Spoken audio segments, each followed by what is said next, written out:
Boa noite, é uma alegria estarmos novamente aqui, eu aqui, vocês aí, para a gente continuar o nosso estudo, nosso compromisso que já dura 9 anos, se não me engano, desde o ano de 2011, estudo da Palavra de Deus, o nosso curso bíblico, que nesse programa está encerrando aquela série de programas que nós dedicamos à intercessão de Nossa Senhora. Hoje é o último programa sobre a intercessão de Nossa Senhora, o que não significa dizer que vamos parar de falar de Nossa Senhora. Pelo contrário, o desdobramento desses encontros foi motivando a gente a intuir também a necessidade de nós tratarmos de outras coisas conexas com a intercessão a respeito de Nossa Senhora, e coisas muito relevantes das quais eu vou falar no final do nosso encontro, se Deus quiser. Vamos lembrar como foi que nós terminamos o encontro passado? Nós terminamos o encontro passado comentando os principais textos, na verdade era o segundo principal texto da devoção que fundamenta a intercessão de Nossa Senhora, o Apocalipse capítulo 12. No antepenúltimo encontro, já começamos a tratar do capítulo 12, cujos protagonistas são a mulher vestida de sol, o seu filho, o dragão e a luta entre o dragão e a descendência da mulher. O dragão queria devorar a criança tão logo ela nascesse. O dragão que odeia a mulher. E fizemos aquela clássica associação entre o capítulo 12 do Apocalipse e o capítulo 3 do livro do Gênesis.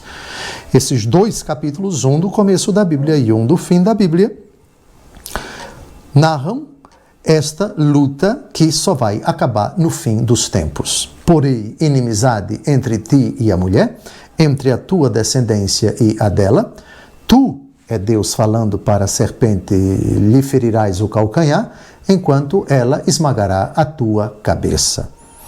Ferir o calcanhar não mata a mulher, mas esmagar a cabeça da serpente mata a serpente. Isso quer dizer que a luta é renhida, a luta é cruel, a luta é dolorosa, a luta provoca baixas da parte da descendência da mulher, e isso está descrito no próprio capítulo 12 do Apocalipse, porque o dragão, com sua cauda, varria 1/3 das estrelas do céu.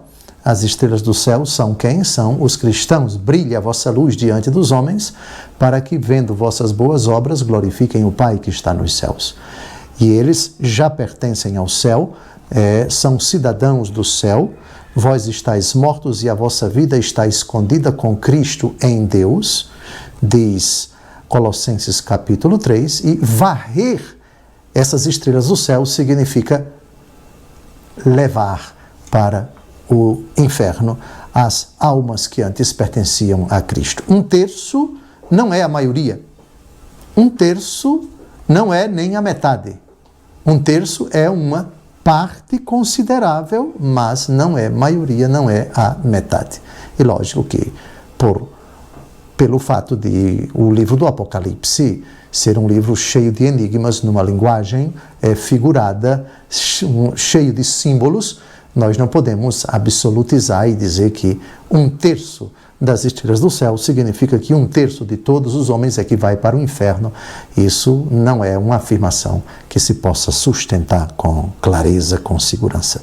Bem, depois de nós comprovarmos, modéstia à parte, já com textos do Antigo Testamento, de forma abundante, não somente a devoção a Nossa Senhora, mas a intercessão da Virgem Maria, intercessão recorrente, intercessão poderosa, intercessão constante, intercessão eficaz.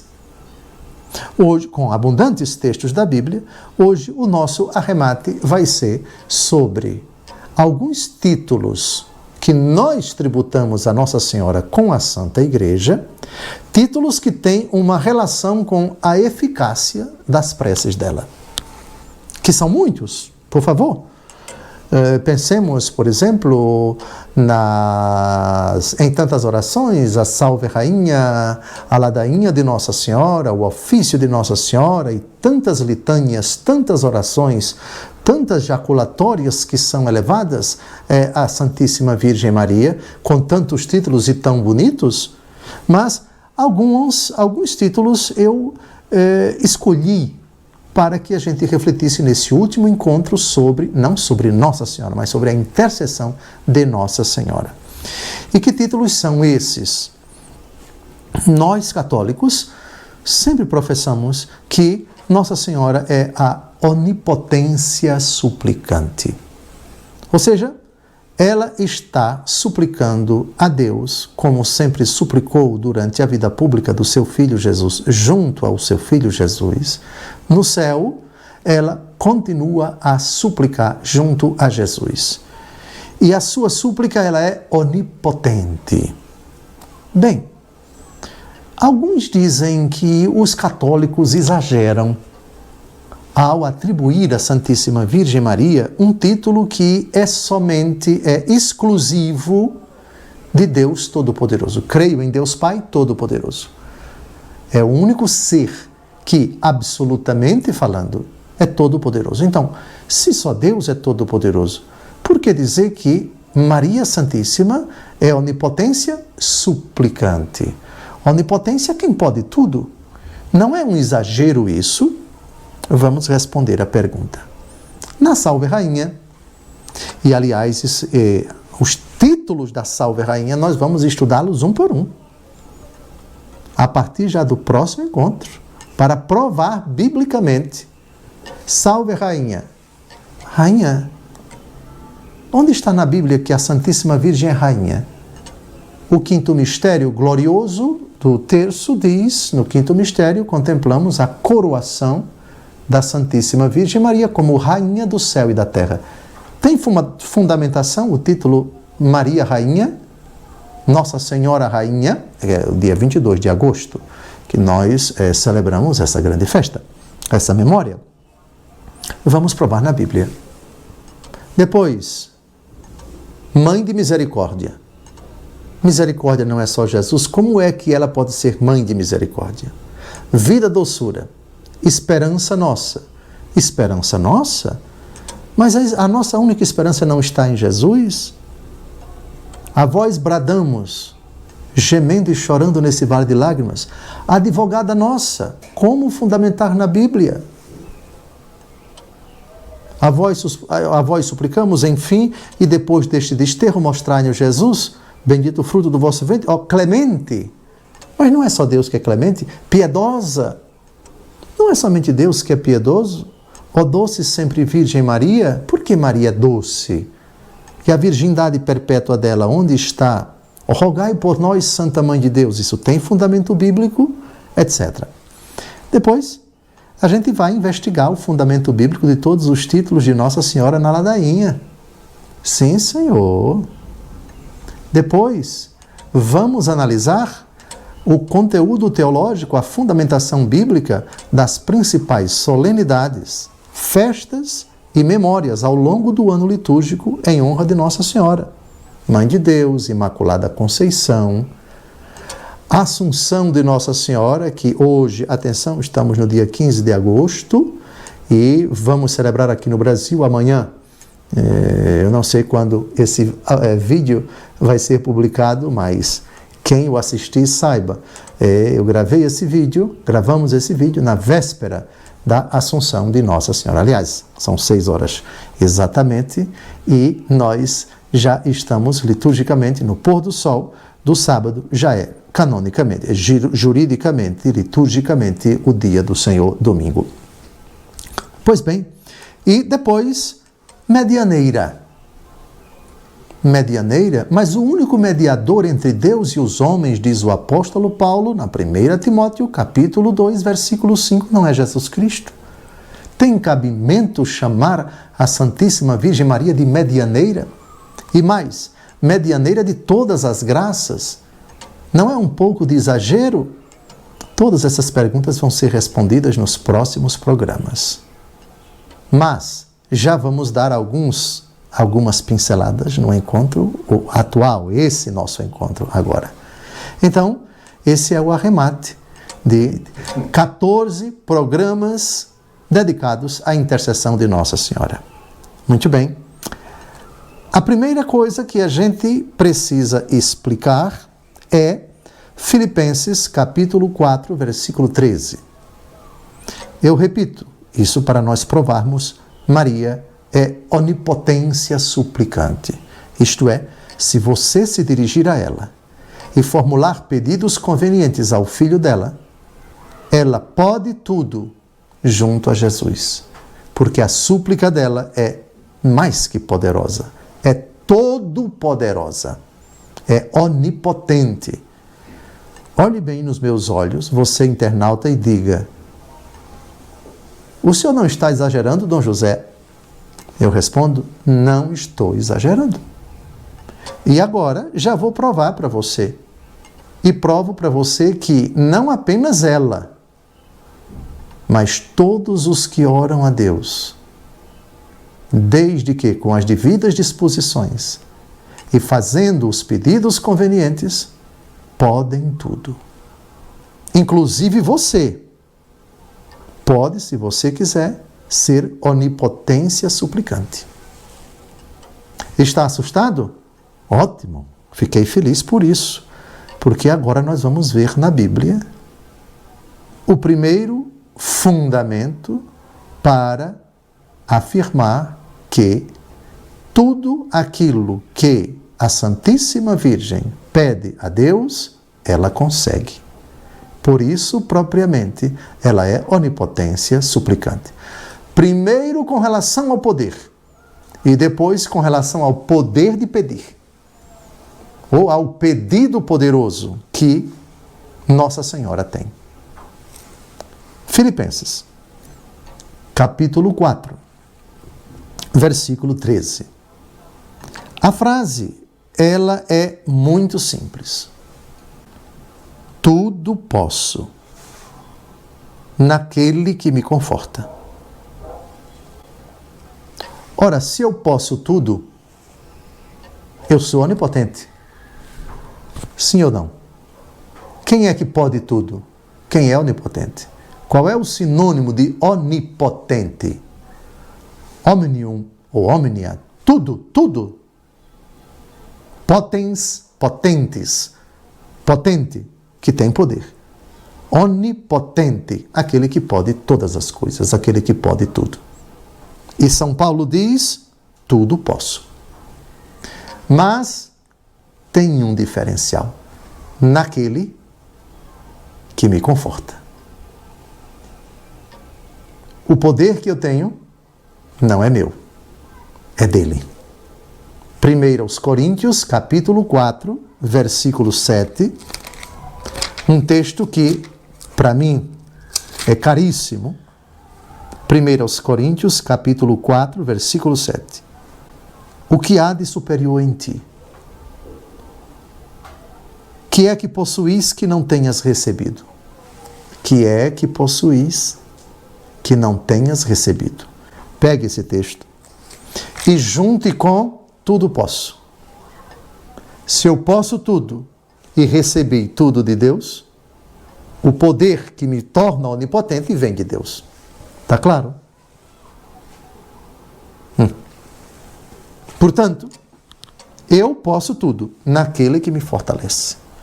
Eu posso tudo porque aquele que me dá força me faz onipotente. Pronto. Isso com relação ao poder que todos os discípulos de Cristo têm. Esse poder na oração faz da oração uma oração de grande poder.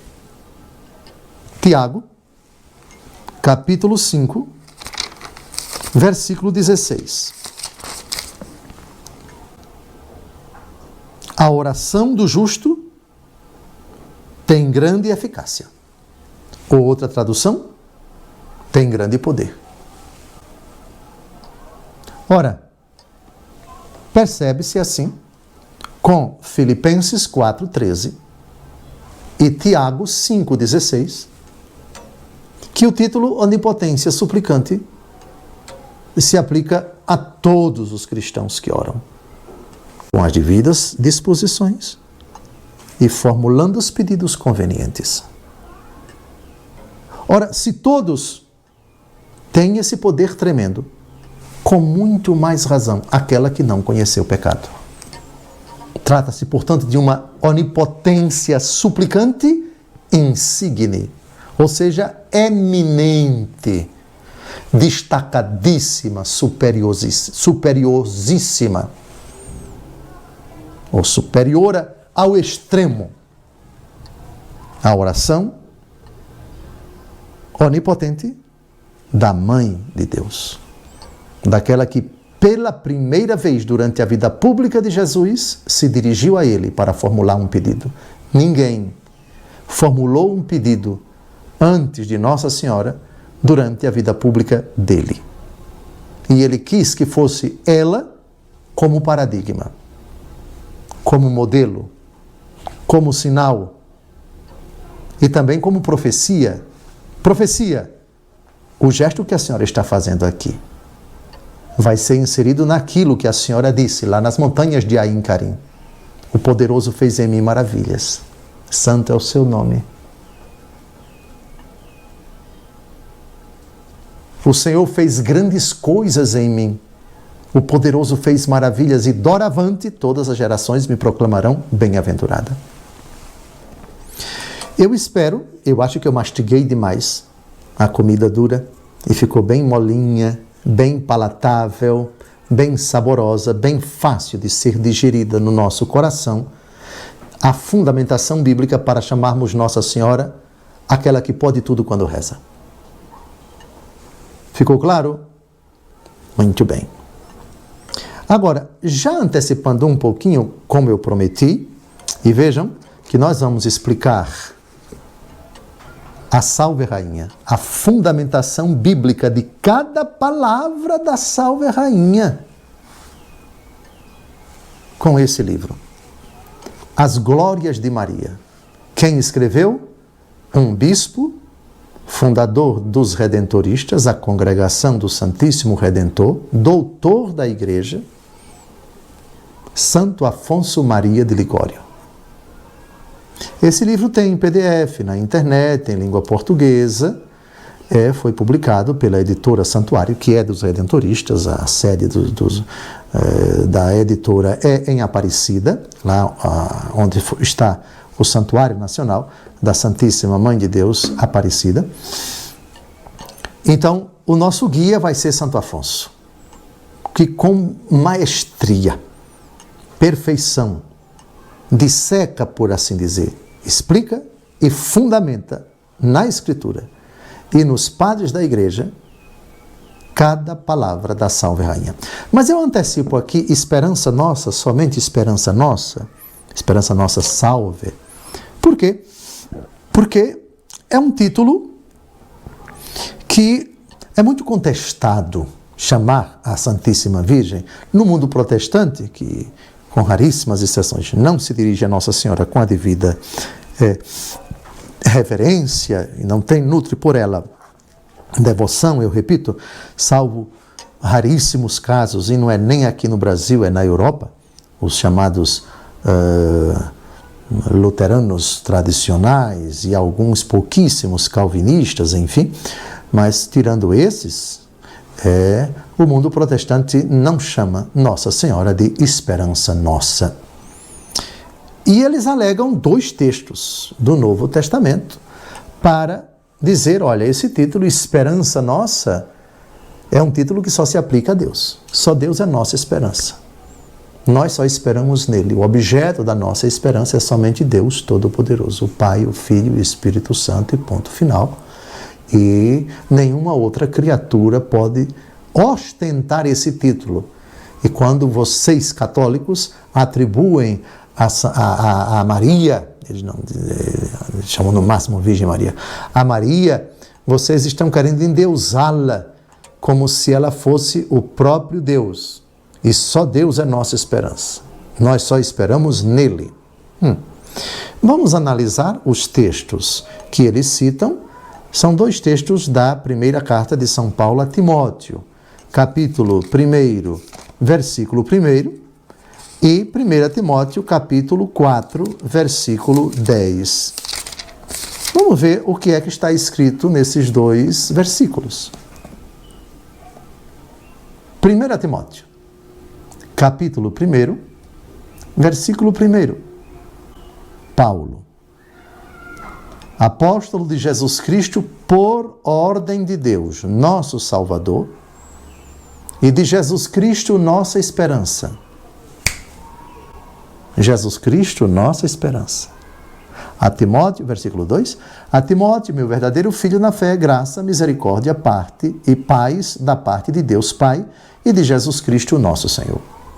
É o prólogo, a abertura, o comecinho da primeira carta de São Paulo a Timóteo.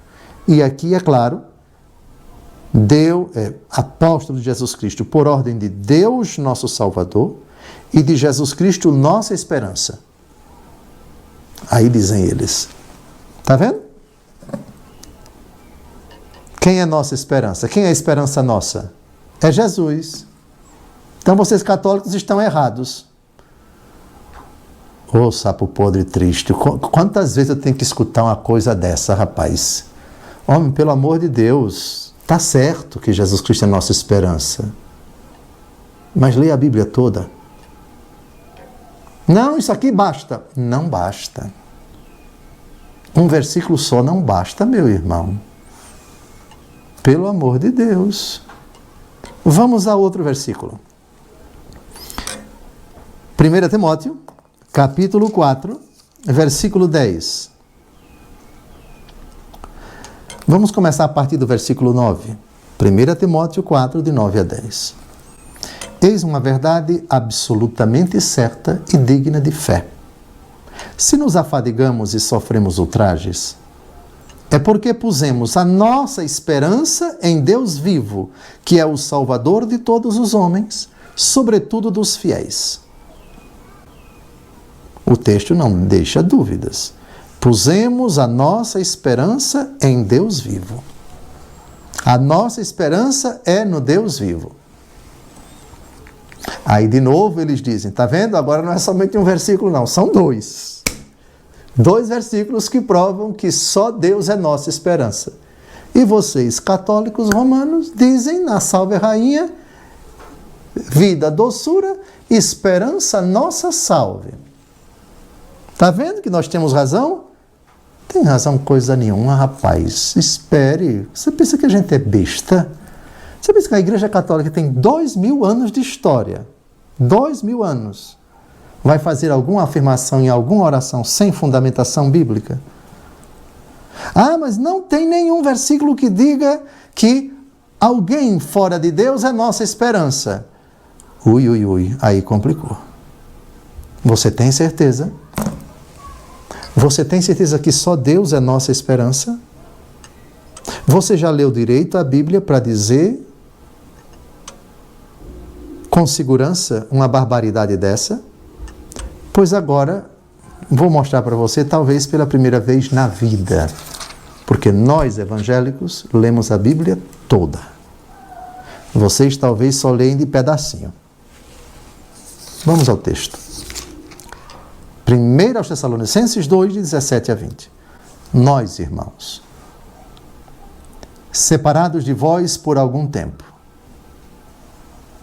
de visita, não de coração, de vista, não de coração, temos o mais vivo e ardente desejo de vos rever, pelo que fizemos o possível por ir visitar-vos, ao menos eu, Paulo, em diversas ocasiões, mas Satanás nos impediu. Agora, versículo 19. Pois quem, senão vós, será a nossa esperança, a nossa alegria e a nossa coroa de glória ante nosso Senhor Jesus no dia de sua vinda? Sim, sois vós a nossa glória e a nossa alegria. E aí, vai encarar? São Paulo diz que os cristãos de Tessalônica são a esperança dele. Os cristãos são a esperança de São Paulo. E agora, quem é a esperança nossa? É Deus ou os cristãos? Ou os irmãos na fé? Dentre os quais está Nossa Senhora. O título Esperança Nossa, que não é só de Nossa Senhora, é de toda a igreja. Igreja que está na terra, igreja militante, igreja que se purifica no purgatório, igreja padecente, e a igreja que está na glória, igreja triunfante. Os santos que estão no céu são nossa esperança. As almas do purgatório são nossa esperança. Todos os cristãos aqui na terra são nossa esperança. E Deus é nossa esperança. Eu não entendo mais nada. Uma hora diz que é só Deus. Não. A Bíblia não diz que só Deus é nossa esperança. A Bíblia diz que Deus é nossa esperança. Eu repito, 1 Timóteo, capítulo 1, versículo 1. E 1 Timóteo, capítulo 4, versículo 10. Deus é nossa esperança. O texto não diz só Deus é nossa esperança. Esses dois versículos dizem Deus é nossa esperança. E 1 Tessalonicenses 2,19, vós sois a nossa esperança. Paulo está se dirigindo aos cristãos de Tessalônica. E agora? Existe contradição? Nenhuma. Deus é nossa esperança como objeto daquilo que nós aguardamos. O que é que nós esperamos? Nós aguardamos a vinda de Deus e o cumprimento de suas promessas. Portanto, a virtude da esperança tem por objeto aguardar. A expectativa feliz, diz Tito capítulo 2, versículos de 1 em diante, até o 17 e 18. A expectativa feliz do nosso grande Deus e Salvador, Cristo Jesus. Tito, capítulo 2, versículo 17, se não me engano. Vamos dar uma olhadinha, porque a gente não pode... Capítulo 2, versículo 13. Na expectativa da nossa esperança feliz e aparição gloriosa de nosso grande Deus e Salvador Jesus Cristo. Expectativa feliz da nossa esperança. O que é que nós aguardamos? Deus e o cumprimento de suas promessas. Agora, em que sentido uma criatura é a esperança do cristão? Diga-me. Em que sentido um cristão diz para o outro e diz: você é a minha esperança? Não no mesmo sentido que Deus. Porque Deus é o sentido exato, estrito, rigoroso. É o objeto último da virtude teologal da esperança.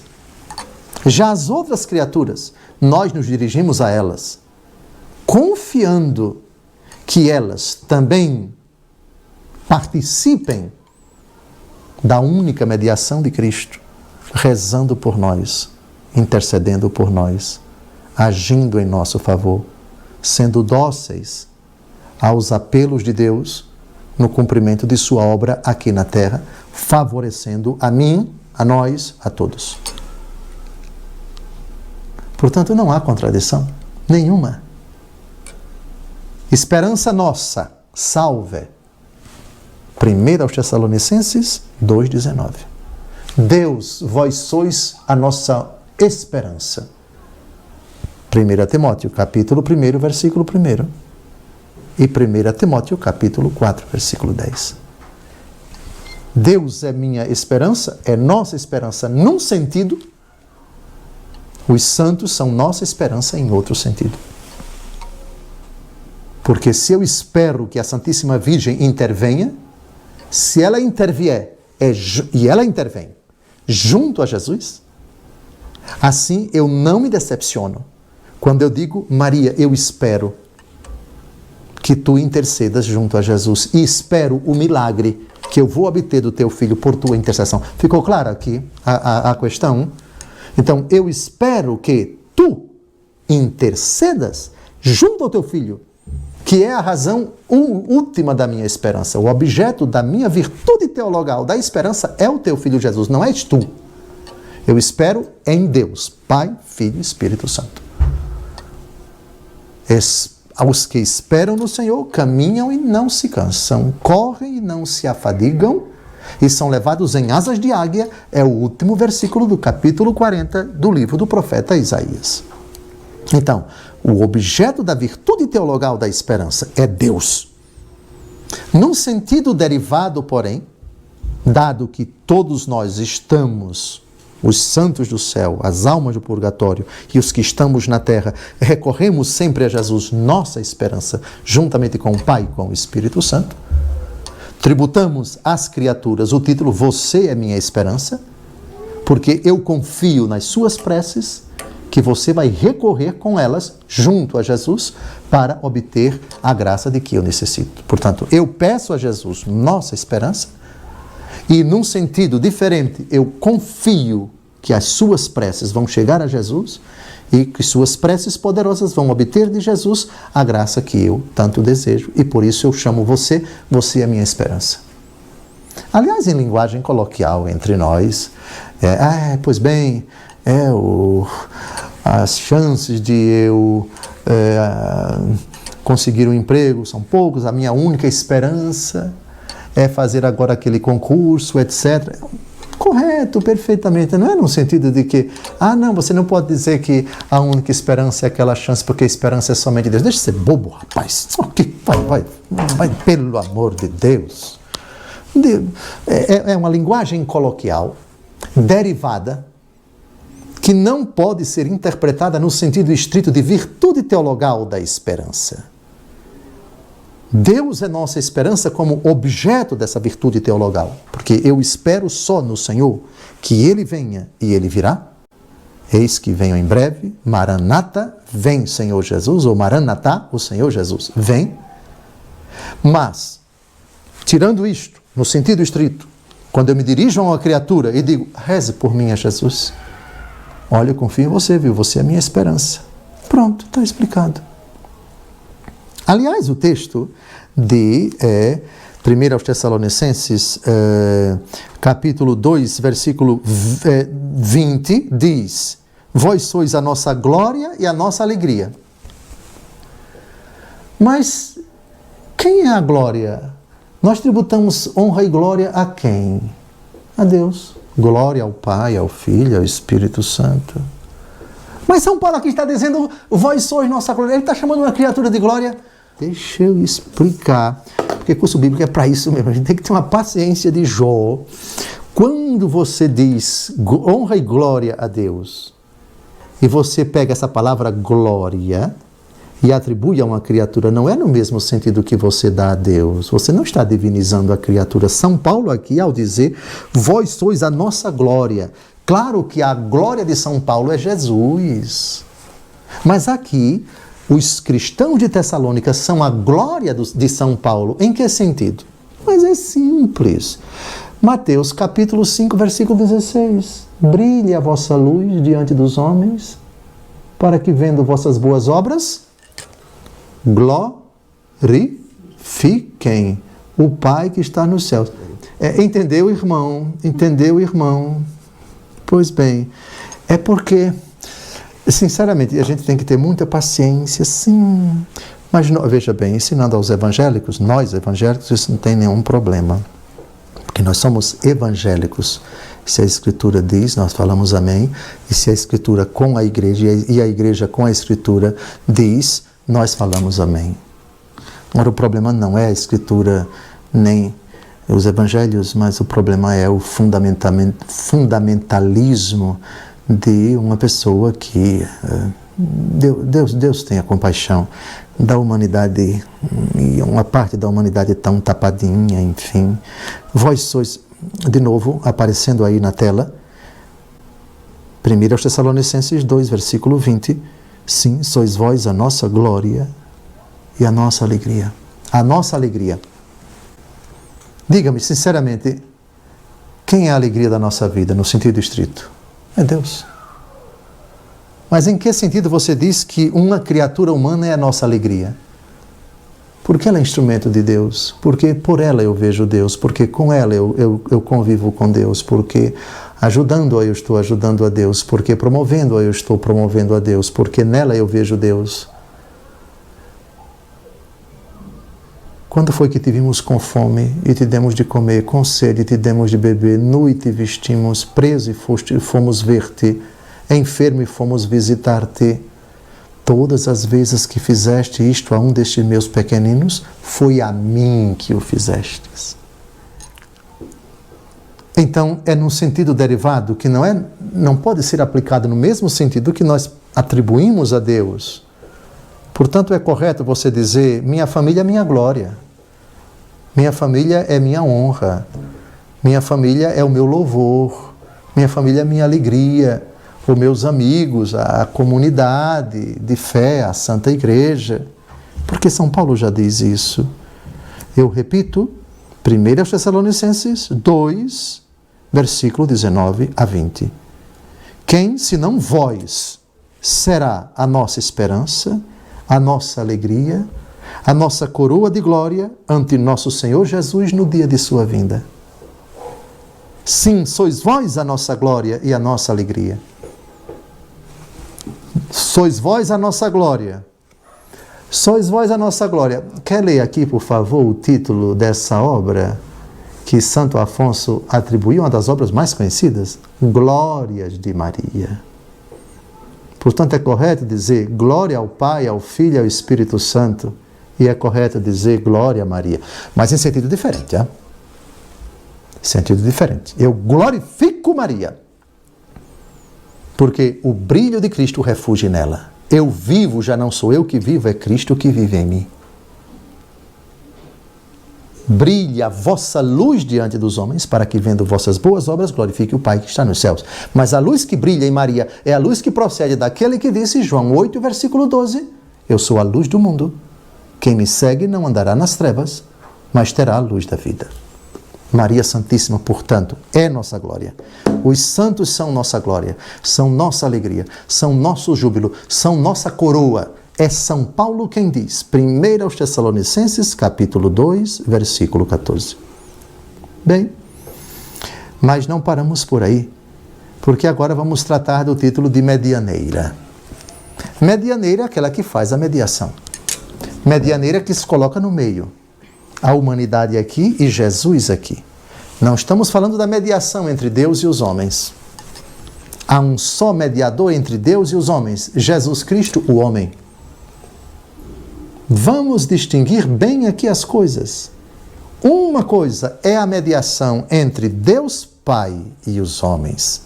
Isso é prerrogativa exclusiva de Jesus, 1 Timóteo capítulo 2, versículo 5.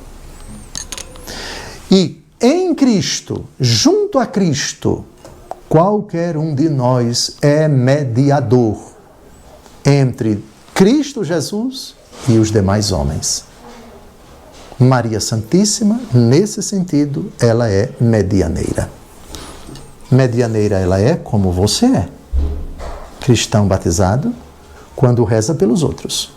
Mas não junto ao Pai, porque ninguém vai ao Pai senão por Jesus, mas junto a Jesus. Eu tenho 3 textos para ler para vocês.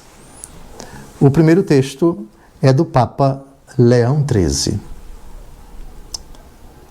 que no dia 22 de setembro de 1891 publicou uma encíclica Octobri Mense.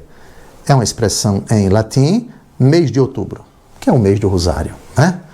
É uma encíclica sobre o mês do Rosário, o mês mariano. E Papa Leão XIII, nos números 11 e 12 desta encíclica, chama Nossa Senhora de medianeira de todas as graças. Muito bonito o texto, e ele vai aparecer aí na tela. Eu vou lendo devagar, é de uma beleza tremenda. Mas depois que, por virtude do mistério da cruz, foi realizar a salvação do gênero humano, e depois que, com o triunfo de Cristo, a Igreja foi plenamente constituída dispensadora da sua salvação, desde então, a providência preparou e estabeleceu para este novo povo uma ordem nova. Número 12. As disposições da divina sabedoria devem ser olhadas com profunda veneração. O Filho eterno de Deus, querendo assumir a natureza humana para redimi-la e nobilitá-la, e, portanto, para contrair um místico consórcio com o gênero humano, não deu cumprimento a este seu desígnio, senão depois de obter o livre consentimento daquela que fora designada para sua mãe e que, em certo sentido, representava todo o gênero humano, segundo a célebre e veracíssima sentença do Akinati. Por meio da anunciação, aguardava-se o consentimento da Virgem em nome e em representação de toda a natureza humana. É Santo Tomás de Aquino. Agora vem a parte mais importante. Por consequência, pode-se, com toda a verdade e rigor, afirmar que, por divina disposição, nada nos pode ser comunicado do imenso tesouro da graça de Cristo. Sabe-se que a glória e a verdade vieram de Jesus Cristo, senão por meio de Maria. De modo que, olha que bonito, é muito bonito. Assim como ninguém pode achegar-se ao Pai Supremo, senão por meio do Filho, assim também, ordinariamente, ninguém pode achegar-se a Cristo, senão por meio da sua mãe. 1891. Mas não foi somente ele, não. Vamos agora ao Papa São Pio X. Papa São Pio X governou a Santa Igreja do dia 4 de agosto de 1903 ao dia 20 de agosto de 1914. E ele tem um documento chamado, uma encíclica chamada Ad Diem Illum, sobre a Imaculada Conceição. Diz ele nos parágrafos 9 a 10 deste documento. Vai aparecer aí na sua tela. Não se pode dizer, sem dúvida, que a dispensação destes tesouros não seja de alçada própria e particular de Jesus Cristo, porque fruto exclusivo de sua morte e por ele mesmo, em virtude de sua natureza, o mediador entre Deus e os homens. Contudo, em vista dessa comunhão de dores e de angústia, já mencionada, entre a mãe e o filho, foi concedido à Virgem o ser, junto do Filho unigênito, a medianeira poderosíssima e advogada de todo o mundo. Já dizia Pio IX na bula Ineffabilis. O manancial, pois, é Jesus Cristo, e todos nós recebemos de sua plenitude, do qual todo o corpo coligado e unido por todas as juntas, que mutuamente se auxiliam, segundo a operação da medida de cada membro, efetua o aumento do corpo de si mesmo em caridade. Como nota com acerto São Bernardo, Maria é, na verdade, o aqueduto, ou então, essa parte média que tem por missão unir o corpo à cabeça e transmitir àquele os influxos e eficácias desta, o que vale dizer o pescoço. Sim, diz São Bernardino de Sena, ela é o pescoço de nossa cabeça, pelo qual comunica todos os dons espirituais a seu corpo místico. Torna-se, por conseguinte, evidente que não atribuímos à Mãe de Deus uma virtude geradora da graça, virtude esta que é só de Deus. Contudo, porque Maria excede a todos em santidade e em união com Cristo, e por ter sido associada por Ele à obra redentora, ela nos merece de congruo, segundo a expressão dos teólogos, o que Jesus Cristo nos mereceu de condigno, sendo ela ministra suprema da dispensação das graças. Ele, Jesus, está sentado à direita da majestade nas alturas. Ela, Maria, está sentada à direita do seu filho, está à direita de seu filho. O refúgio mais valioso, amparo de quantos se acham em perigo. Nada, pois, temos a temer sob sua conduta, seus auspícios, seu patrocínio e sua égide. Estabelecidos estes princípios, e para tornarmos ao nosso propósito, quem não reconhecerá termos afirmado com justa razão ser Maria, companheira inseparável de Jesus, desde a casa de Nazaré até ao Calvário, conhecedora mais que ninguém dos segredos do seu coração, dispensadora como de direito materno dos tesouros de seus méritos, tornando-se por todos esses motivos um auxílio certíssimo e muito eficaz para se chegar ao conhecimento e ao amor de Jesus Cristo? Esses homens que, seduzidos pelos artifícios do demônio ou enganados por falsas doutrinas, julgam poder prescindir do auxílio da Virgem, nos fornecem disto em sua prova assaz peremptória. Pobres infelizes, desconhecem Maria, sob pretexto de tributar honra a Cristo, como se pudéssemos achar o menino de outro modo que não pela mãe. Muito bonito. Para mim é sem comentários, somente uma pontuação. Quando se diz que Nossa Senhora tem mérito de congruo, não é mérito de justiça. Mérito de justiça é só de Deus, ela tem mérito de graça. Já mérito de condigno, ou seja, mérito de justiça, é somente de Deus. Ninguém tem mérito próprio. Se merecemos alguma coisa, foi porque, por graça, Deus nos tornou merecedores. Está claro? Mérito de justiça significa você tem que me dar porque isso é meu. Não existe mérito de justiça perante Deus. 1 Coríntios 4, 7. O que tens que não tenhas recebido. O que tens que não tenhas recebido. Portanto, se eu mereço alguma coisa, não foi por causa de mim, foi a graça de Deus em mim. Está claro? Eu vivo, já não sou eu que vivo, é Cristo que vive em mim. Está claro? Muito bem. E para concluir, parece que faltam 10 minutos, se não me engano, não é? Faltam 10 minutos. O último texto é sobre Leão XIII de novo. Voltemos ao final do século XIX. No dia 20 de setembro de 1896, já estava velhinho o nosso querido Papa Leão XIII, e ele escreveu uma encíclica sobre o Rosário de Nossa Senhora, e ela se chama Fidentem Piumque. Nos números 7 a 8 dessa encíclica, ele disserta também Maria Santíssima como medianeira. Lembrem-se que ele já falou na encíclica Octobrimense que Maria Santíssima é medianeira de todas as graças. Não foi eu quem disse, foi Papa Leão XIII quem disse pela primeira vez. Muito bem. Vamos ao texto que vai aparecer aí na tela do seu computador ou do seu celular. Números de 7 a 8. Encíclica Fidentem Piumque. E quem quererá considerar excessiva e censurar a grande confiança depositada no auxílio e na proteção da Virgem? Todos estão de acordo em admitir que o nome e a função de perfeito mediador não convém senão a Cristo, porque só Ele, conjuntamente Deus e homem, reconciliou o gênero humano como seu sumo Pai. Um mediador entre Deus e os homens, Cristo Jesus, o homem, aquele que a si mesmo se deu como preço de resgate por todos, 1 Timóteo, capítulo 2, de 5 a 6.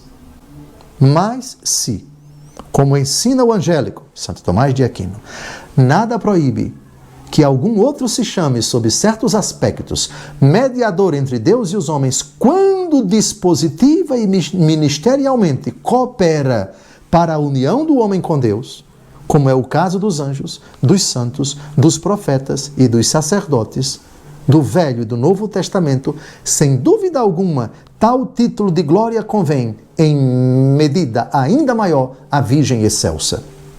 Com efeito, é impossível imaginar outra criatura que tenha realizado ou esteja para realizar uma obra semelhante à dela, na reconciliação dos homens com Deus. Foi ela que, para os homens fadados à eterna ruína, gerou o Salvador, quando, ao anúncio do mistério de paz trazido à terra pelo anjo, ela deu o seu admirável assentimento em nome de todo o gênero humano.